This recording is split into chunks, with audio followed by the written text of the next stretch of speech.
오늘 우리에게 주신 하나님 말씀 마태복음 15장 우리 21절에서 28절입니다. 마태복음 15장 21절에서 28절 신약성경 26페이지 함께 봉독하실 때 또 이 주간에 우리에게 주시는 또 내게 주시는 하나님의 말씀으로 받으실 수 있기를 바랍니다.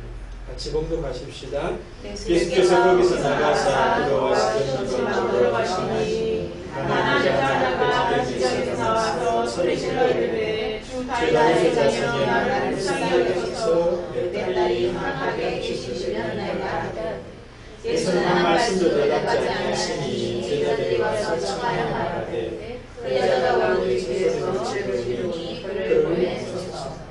예수께서 대답하여 이르시되 이스라엘 집에 이르러 영향하는 다른 데로 보내시는 것이 아니하였으나 제자가 와서 예수께서 이르되 주여 저를 도우소서 대답하여 이르시되 자녀의 떡을 취하여 그들에게 던지지 아니하니라. 제자가 이르되 주여 오소이다니 갱돌도 제 주인에서 떨어지는 것을 모르나이다.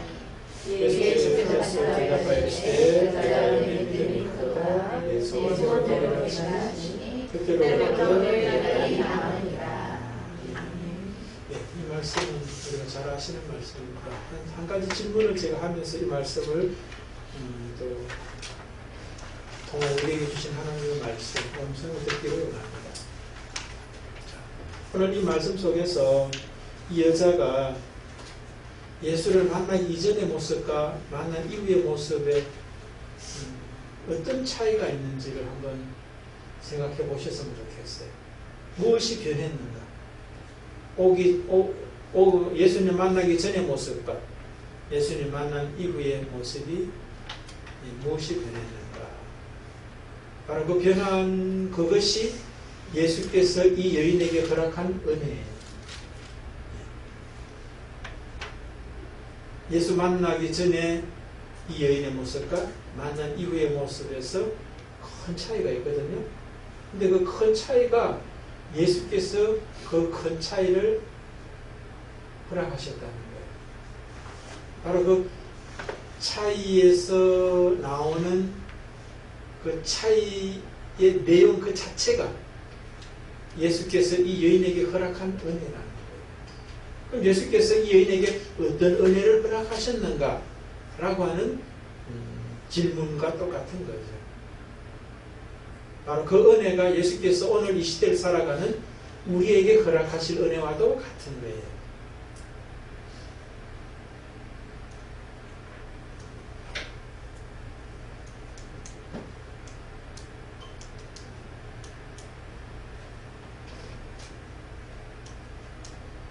여러 가지 이야기를 다 하실 수 있을 겁니다. 그런데 제가 여러분하고 같이 나누고 싶은 것 한 가지만 이제 같이 나누면서 오늘 우리에게 주신 하나님의 말씀으로 나누기를 원하고요. 또 이 나눔 가운데 또 여러분 개인에게 또 하나님께서 성령께서 말씀하시는 게 있어요. 목사가 말씀을 전한다고 해서 그것만 받는 것이 아니라 그 말씀을 들으면서 덧붙여서 따라오는 또 성령께서 우리 각자에게 하시는 말씀이 있다는 거예요. 그 은혜까지 함께 받으셨으면 좋겠습니다. 자, 한 가지만 제가 오늘 말씀을 드린다면은 여러 가지 중에서 첫 번째는 한 가지 이 여인이 예수께 올 때는 믿음보다 그의 소원이 더 컸다는 거예요. 그런데 갈 때는 소원보다 믿음이 더 크구나 하는 것을 알고 돌아갑니다. 그걸 오늘 여러분들하고 나누고 싶은 하나님의 말씀이에요. 바로 그것을 예수께서 허락하셨다는 거예요. 예수를 만나고 나면은 만나기 전에는 소원이 더 컸습니다. 그런데 예수를 만나고 나서 오고 가는 대화 속에서 내 소원이 더 큰 것이 아니라 예수께서 내게 주시는 믿음이 더 크구나 하는 것을 알게 된다는 거예요. 오늘 본문만 봐가지고는 이 여인의 소원이 자기 딸이 흉악하게 귀신이 들렸는데 올 때는 흉악하게 귀신 들린 그 딸이 치유가 되기를 원하면서 예수께 와요. 그런데 돌아갈 때는 뭡니까? 그 딸이 나았다라고 하는 것을 믿게 되면서 돌아가요. 지금 오늘 본문만 봐서는 딸이 나았다는 증거는 아무것도 없어요. 단지 예수께서 하신 말씀, 내 믿음이 크도다, 내 소원대로 되리라 하시니 그때로부터 그의 딸이 나았다라고 말씀을 하고 있지만 이 여인은 지금 예수님 앞에 있기 때문에 그의 딸은 아직 그의 집에 돌아가야 있는 거예요. 그걸 가서 확인해 봐야 되는 거예요. 그런데 예수께서 지금 그 말씀을 하고 났을 때 안 고쳐졌으면 어떻게 해요? 뭐 아니면 같이 가서 보자. 뭐 더 이상 예수를 붙잡고 뭐를 더 요청하거나 하질 않아요. 그냥 거기서 멈춰버려요. 앞부분에는 여러 가지 막 행동들을 하잖아요. 말도 하고 행동을 하는데 그 말씀을 듣고 나서는 딱 멈춰버려요. 그리고는 집에 돌아가게 되는 그런 모습이죠. 근데 이 말씀을 마가복음에도 나오는데 마가복음에서는 그의 딸이 이제 나았다라고 하는 말씀이 있어요. 침상에 누워 있는데 나았다라고 하는 이야기가 마가복음에 있어요. 그러니까 결국은 이제 그 딸이 이제 예수님의 말씀대로 나았다라고. 자, 그래서 이제 뭐 내용은 다 아시니까 설명을 하지 않고 우리도 인생을 살아가면서 소원이 생기죠. 그런데 그 소원이 우리의 믿음보다 더 클 때가 많아요. 오늘 이 여인도 믿음이 있어요. 그런데 믿음보다 소원이 더 크다는 거예요. 이 믿음이 있다는 걸 어떻게 알 수 있냐면은 예수님을 부르는 모습을 보면 알 수가 있고 주 다윗의 자손이여 나를 불쌍히 여기소서 내 딸이 흉악하게 귀신 들렸나이다 하는 이야기를 하는 거예요.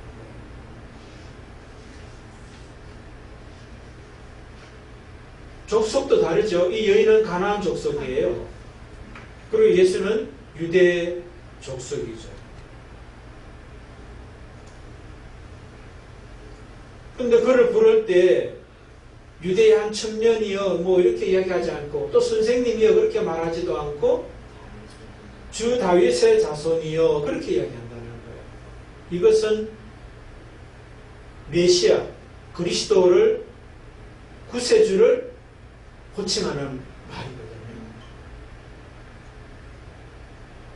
그러니까 이것은 예수가 또 구세주고 그리스도고 메시아다라고 하는 고백을 하고 있다는 거예요. 당시에 많은 유대인들은 아직까지도 그리스도, 메시아, 주를 기다리고 있는 사람들이거든요. 근데 이방인이었던 이 여인이 오히려 예수를 향하여 주라고 그러고 그리스도라고 그러고 메시아라고 하면서 신앙 고백을 하고 있는 거예요. 믿음이 있어요. 근데 그 믿음이 자기 딸이 흉악하게 귀신 들린 것보다는 낮은 것 같아요. 믿음이 있음에도 믿음이 흉악하게 귀신 들린 딸을 이기는 것이 아니라 귀신 들린 딸을 둔 자기를 이기는 것이 아니라 이 믿음보다 위에 있어요. 어떻게 알 수 있습니까?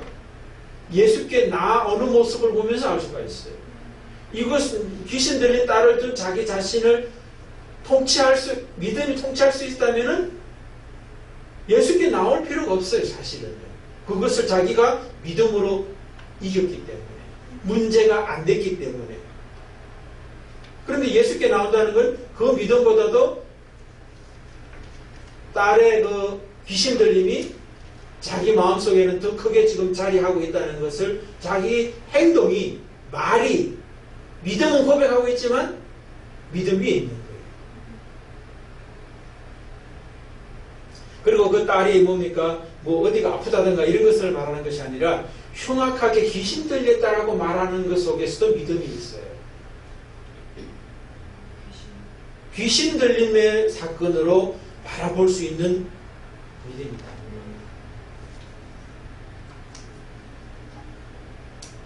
어떤 내용인지는 뭐 우리가 구체적으로 현상들이 나타났는지 모르지만 그 현상을 귀신 들림의 사건으로 바라볼 수, 영적 해석을 할 수 있다는 것, 영적인 관점을 가지고 바라보고 있다는 게 믿음이 있다는 걸 우리가 알 수 있습니다. 그리고 그 믿음도 그냥 타 종교의 어떤 그런 믿음이 아니라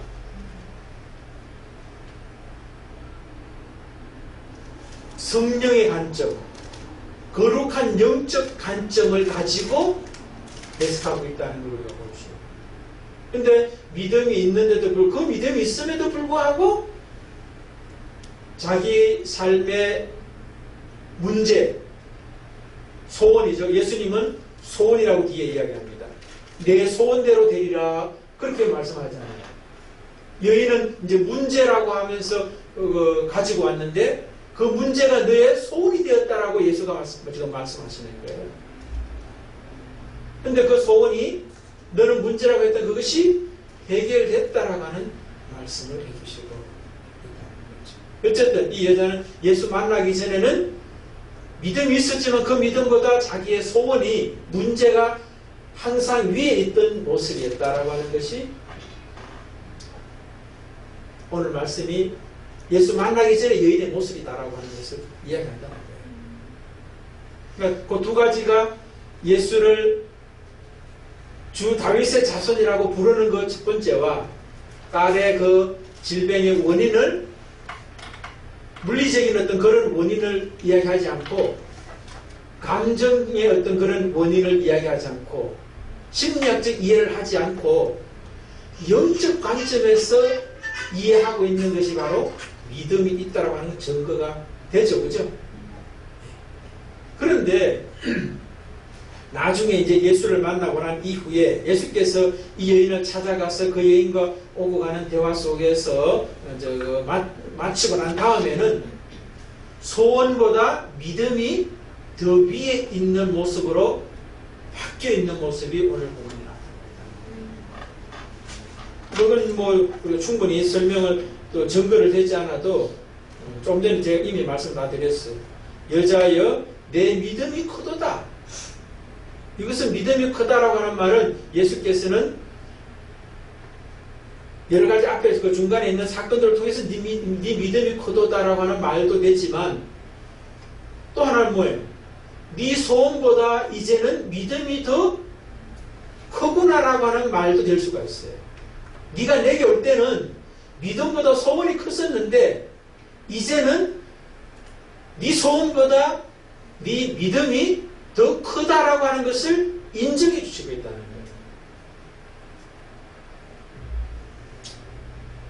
그 다음에 또 이 여자가 뭡니까? 돌아갔다는 말은 없지만 더 이상 할 말이 없어요. 한 말이 없어요. 할 말이 아니라 한 말이 없어요. 앞에 보면은 뭐예요? 뭔가 더 할 말이 있을 것 같은데, 아니면 뭔가 행동을 할 것 같은데, 앞에 보면은, 중간에 있는 모습을 보면은 더 이상 하지 않아요. 아무 말 하지 않고 끝나버린 이 자체가 뭐예요? 예수께서 말씀하신 내 믿음이 크도다라고 하는 그 말씀에 수용하면서 돌아갔다는 걸 우리가 알 수 있습니다. 그러니까 소원보다 믿음이 더 커진 모습이다라고 하는 증거가 됩니다. 예수의 말씀 속에 소원보다 믿음이 큰 것이 증거가 되고, 또 이 여인이 더 이상 어떤 언행을 하지 않고 돌아가게 된 것 속에서도 소원보다 믿음이 더 크다라는 것이 증거가 됩니다. 자, 그러면 이 전자와 후자, 중간에 있었던 예수를 만나기 이전, 예수께서 이 여인을 찾아가서 만나게 된 그 사건 이전과 이후가 현격하게 다르다는 거예요. 그럼 어떻게 다른가? 라고 하는 걸 조금 더 생각해 볼 필요가 있는데, 중간 과정에 있어서 소원보다 믿음이 컸다 라고 하는 것이 믿음보다 소원이 큰 것보다 더 커진 구체적인 내용들이 뭐냐면은 오늘 이 내용들을 보면은 무시당하는 것 모습이 있죠. 그죠? 한 말씀도 대답하지 않았다. 이 말씀 속에서는 무시라고 하는 단어가 떠오르더라고요. 여인이 와가지고 우리 딸 고쳐주십시오. 흉악하게 귀신 들렸습니다. 라고 이야기할 때 한 말씀도 대답하지 아니하시니. 여러분들이 누군가에게 말을 했는데 아무 말도 안 해요. 아무 말도 안 하죠. 그러니까 이거 성경에는 한 말씀도 대답하지 않았다. 그렇게 이야기하고 있는데, 그랬을 때 여러분, 이 친구가 나를 무시하나? 아니면 이 사람이 나를 무시하나? 그런 생각이 들 수가 있죠. 근데 예수께서 그렇게 해요. 그러니까 소원보다 믿음이 더 커졌을 때 우리의 삶에서 경험되는 것이 어떤 무시도 나에게 문제가 안 된다는 걸 이야기하는 거예요. 그러니까 소원보다 믿음이 더 위에 있는 사람의 특징은 무시에서 자유롭다는 거예요. 믿음 있는 사람은. 그래서 소원보다 믿음이 더 위에 있는 것이 중요하다는 말씀을 제가 드리는 거예요. 그래야만 우리 인생 속에서 어떤 은혜를 살아내느냐면은 이 세상의 그 누구, 아니 예수께서 무시하셔도 그것이 문제가 안 된다는 거예요. 근데 여러분, 우리는 인생 속 살아가면서 작은 무시 속에서도 화가 날 때가 있죠. 여러분, 말 안 해서도 무시당하면 화가 나기도 하지만, 말했는데 그 말이 소위 말해서 싸가지 없는 말을 했다. 그런 이야기를 듣게 될 때 무시를 느끼면서 화도 나기도 합니다. 그런데 그런 것이 내 인생에서 문제가 안 돼. 오히려 문제가 안 될 뿐만 아니라, 야, 저 친구 참 불쌍하다. 오히려 긍휼의 대상이 될 수 있는 그 삶을 우리가 살아낼 수 있는 사람이 어떤 사람이냐? 믿음의 사람이라. 그러니까 단순히 그냥 소원이 믿음보다 더 위에 있다라고 하는 어떤 그런 어떤 관념적인 이야기가 실제 속에서 적용되면은 무시도 내 삶에서 나를 흔들 수 없는 삶이 믿음의 삶이라는 거예요. 그러니까 예수께서는 이 여인에게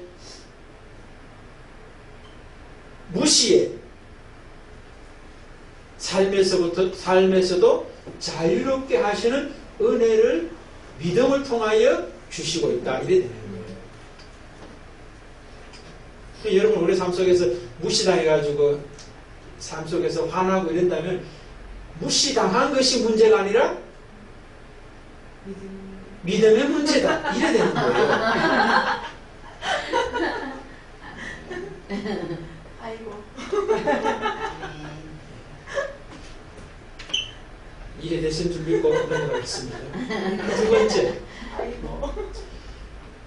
소원보다 믿음이 더 위에 있어야 되는 어떤 그런 은혜가 뭐냐.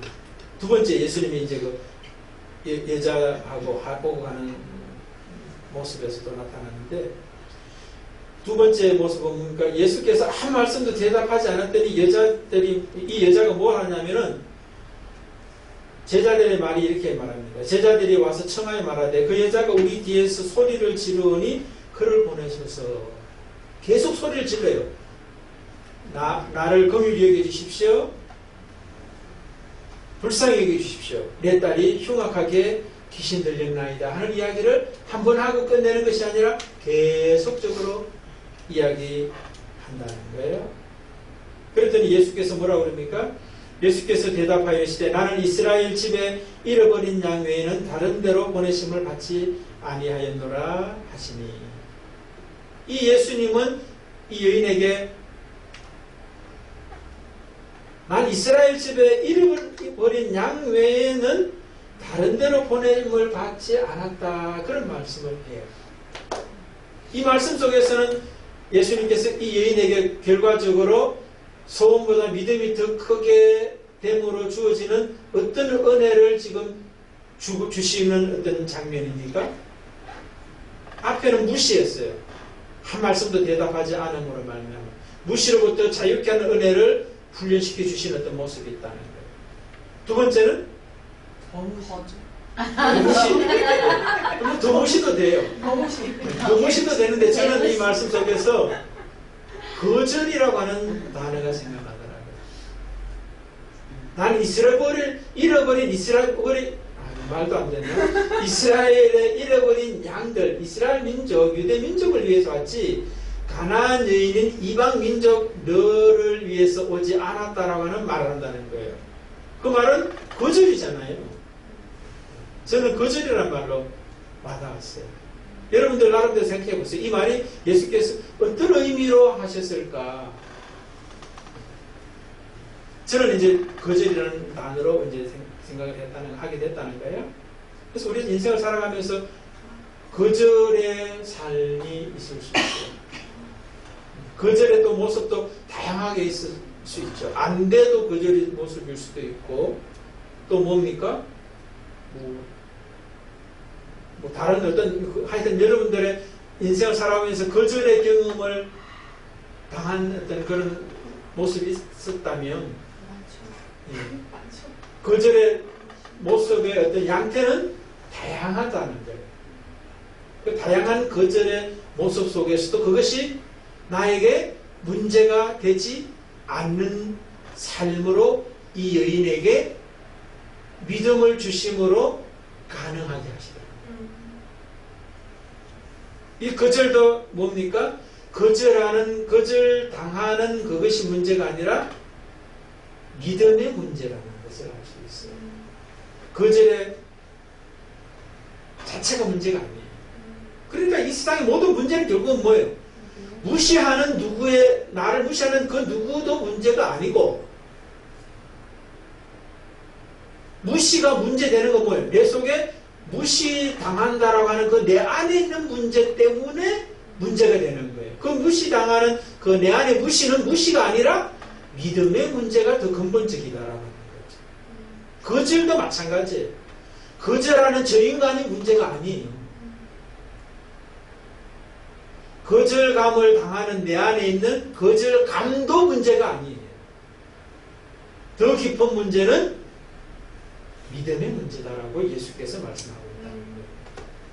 그러니까 여러분, 이 세상에 있는 모든 문제는 바깥에 있지 않고 내 안에 있고, 내 안에 있는데 이 내 안에 있는 문제의 핵심은 어떤 어떤 물리적인 문제도 아니고 마음의 문제도 아니에요. 심리학적인 문제도 아니라는 거예요. 그것이 있지. 물리적인 어떤 현상도 있고 심리적인 어떤 그런 현상도 나타나는데 더 근본적인 문제가 영적인 문제라는 거예요. 믿음의 문제가 본질적인 거라는 거예요.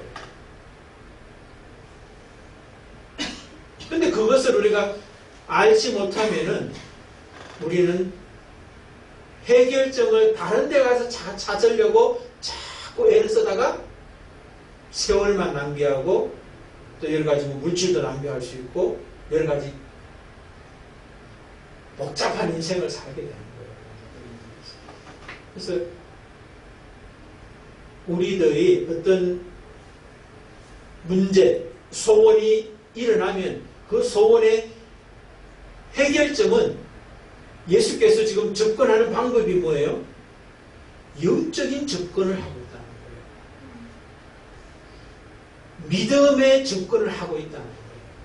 그 여인에게 믿음을 세워주기 위해서 여인에게 지금 예수는 은행을 하고 있다 하는 거예요. 근데 이 여자는 지금 영적인 문제라는 것을 알고 왔는데도 불구하고 예수께서 더 영적인 접근을 해주고 있다는 거예요. 사실 이 여인이 자기 딸이 흉악하게 귀신 들린 딸이고 이 문제를 해결할 수 있는 분은 예수밖에 없다라고 하는, 그리스도밖에 없다는, 메시아밖에, 구세주밖에 없다라고 하는 것을 알고 왔는데도 예수께서는 그 믿음의 깊이를, 크기를 더해 주시는 사건들을 그 여인에게 허락하고 있다는 거예요.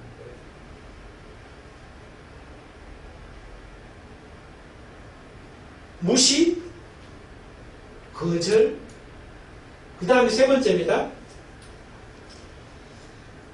이 여자가 이제 그랬더니 뭐라고 그러면, 세 번째가 아니고, 무시하니까 이 여자는 뭡니까?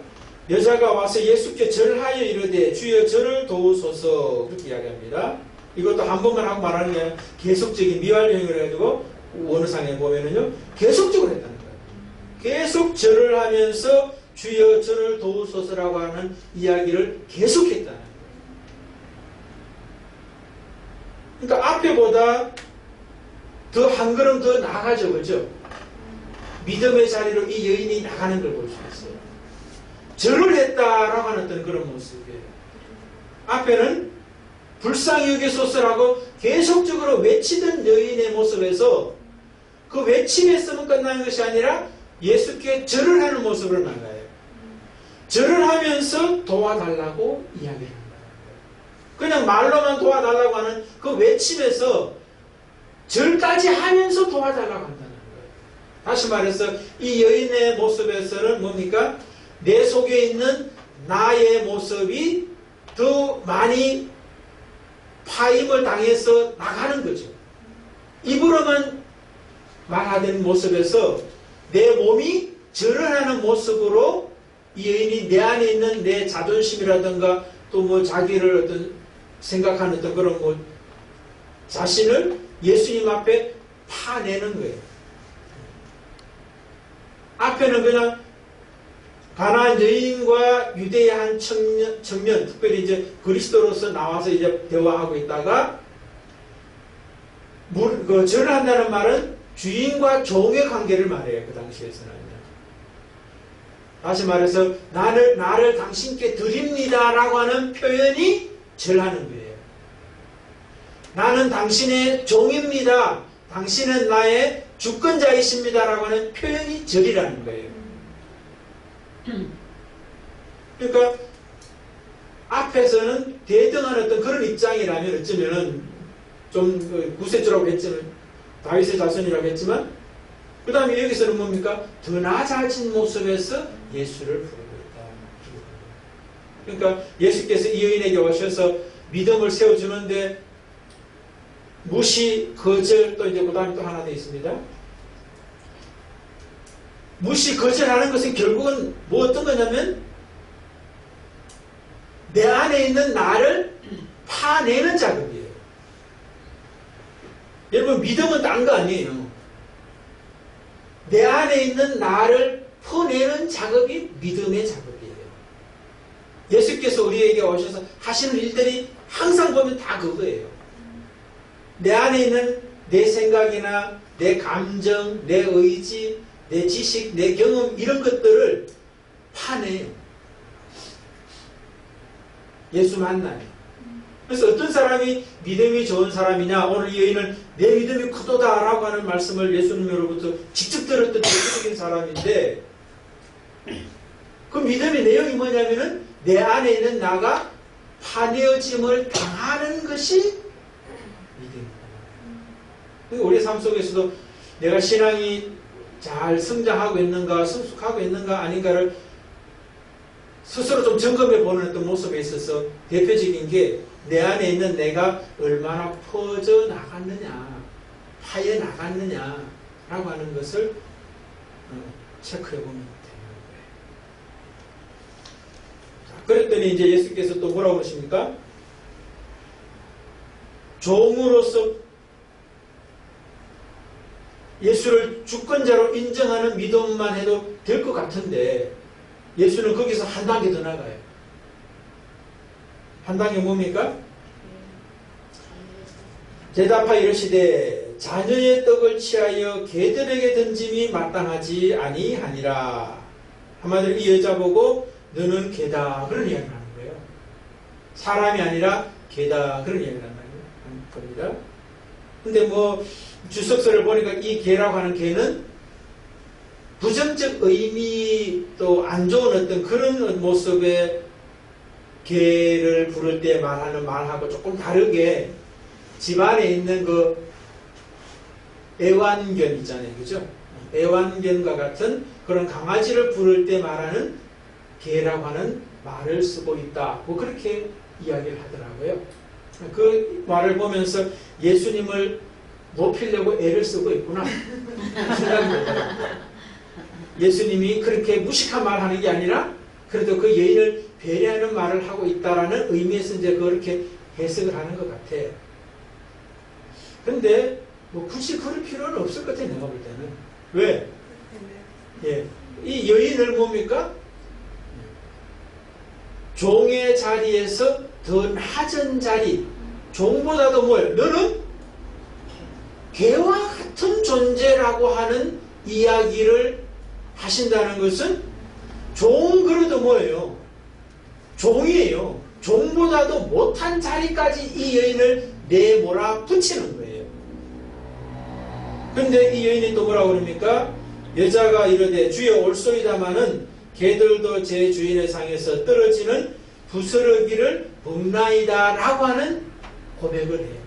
예, 저는 종도 아니라 개입니다 라고 하는 고백을 하더라고요. 그러니까 이 여인이 뭡니까? 나 속에 있는 나가 파여나갈 뿐만 아니라 나 속에 뭐가 들었어요? 나는 당신의 괴입니다. 이렇게 되어 있는 거예요.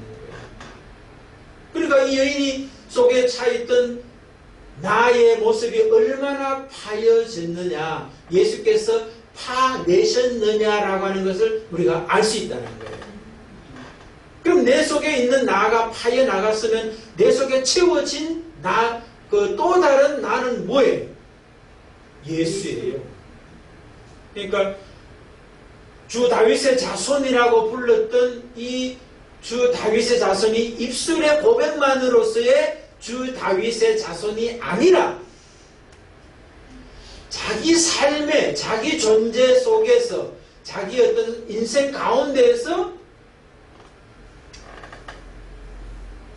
무시당하고 그 다음에 거절당하고 개 취급을 당하는 정도까지 나는 없고 예수가 내 속에 가득 채워진 모습이 이 여인에게 준 예수의 믿음이라는 거예요. 그렇기 때문에 뭐예요? 내 믿음이 크도다라고 하는 말씀을 들을 수 있게 되었다라고 하는 거죠. 한 사람도 아니라 종도 아니라 개의 취급도 수용할 수 있는 모습이 되었다. 근데 이 여인이 이렇게까지 되는 데 있어서 굉장히 중요한 도구 중에 하나가 뭐냐면은 딸이 흉악하게 귀신 들린 것 때문에 그래요. 그래서 나중에는 이 여인이 어떻게 됐냐면은 그 흉악하게 귀신 들렸던 딸을 둔 그 사건이 자기에게 믿음을 주는 은혜의 사건이라고 하는 것을 분명히 알게 됐을 거예요. 그렇지 않을까요? 남들은 다들 잘 사는 것 같은데 돈도 많이 벌고 자식도 잘 되고 아무 문제도 없이 살아가는 사람들이 자기 주변에 허다한 것 같은데 나는 그 동네에서 아니 그 민족 가운데서 제일 불쌍한 여자 중에 하나였다라고 자기가 생각할 수 있었는데 그것이 바로 오히려 뒤집어지니까 예수를 만나고 예수께서 채워주시는 믿음의 사건이 되고 나니까 오히려 그게 은혜요 복이었다는 거예요. 여러분 지금 마음 상하는 일 혹시 있어요? 무시를 당하거나 거절을 당하거나 개취급을 당해서 힘드십니까? 감사하십시다. 진짜예요. 아직까지 지금 그 자리에 못 갔어요. 아멘이 안 나오는 거 보니까. 말로라도 아멘이 나와야 되는데 아직 말로라도 아멘이 안 나오니까 정신적으로나 삶으로 아멘은 좀 시간이 있어야 됩니다. 근데 오늘 이 여인은 다윗의 자손 예수라고는 말로 고백이 있었잖아요. 거기서 시작했는데도 불구하고 예수께서 무시, 거절, 개취급에까지 그 여인 안에 있던 나를 파내는 작업들을 해주시고 그 속에 예수가 누군지를 입술로만이 아니라 삶으로 존재적으로 가득 채워지는 그 사건을 경험하니까 모든 사람이 다 어쩌면 저주받았다고 했던 그 사건이 은혜의 사건이었다라고 해석되더라고요. 그리고 이후에 이제 되어질 어떤 사건이 다가오더라도 이 여인에게는 문제가 될 수 없어요. 내 속에 내가 있어서 무시로 보여지는 것이 아니라 거절로 보여지는 것이 아니라 개취급으로 보여지는 것이 아니라 예수가 보시는 눈으로 보게 되어 있는 거예요. 그러니까 은혜로 보이시는 거예요. 예수께서 38년 된 이 병자를 보실 때 야, 너 저주받아서 그렇구나 그렇게 보셨겠어요? 그것이 바로 너에게 은혜야 라고 하는 것을 이 예수께서 가르쳐 주신 거 아니에요. 그러니까 예수의 눈은 남들은 다 저주라고만 해도 그것이 가장 큰 은혜라고 본다는 거예요. 그 눈이, 그 관점이 생겨지게 된다는 거예요. 무엇이? 믿음. 그게 은혜라는 거예요. 그 자리로 예수께서 우리를 이끌어갔어요. 우리뿐만 아니라 모든 사람을 그렇게 이끌어가요. 그 자리가 우리의 죽음의 자리예요. 종국적으로 우리의 죽음의 자리예요. 죽을 때 예수 말고 내가 있을 수 있어요? 없어요. 근데 그 죽음을 우리가 일찍이 이해하면 더 복된 인생을 살겠죠. 그죠? 여러분들 지금 한 50대니까 그래도 앞으로 한 50년은 더 살겠지 하고 살고 있죠. 아니에요? 내일 죽을 수 있어요? 내일 죽을 수 있어요.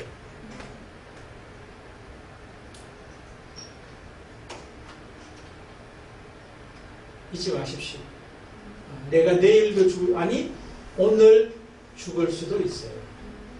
그 의식을 가지고 여러분 산다면 우리의 삶의 문제라고 생각했던 것, 소원이라고 생각했던 것이 그렇게 중요한 것이 아닐 수 있어요. 이 여인을 찾아가 주셔서 만나 주셨던 예수님이 바로 우리의 주님이라는 것을 기억하시면서 한 주간도 사시기를 주 이름으로 축복을 드립니다. 아멘.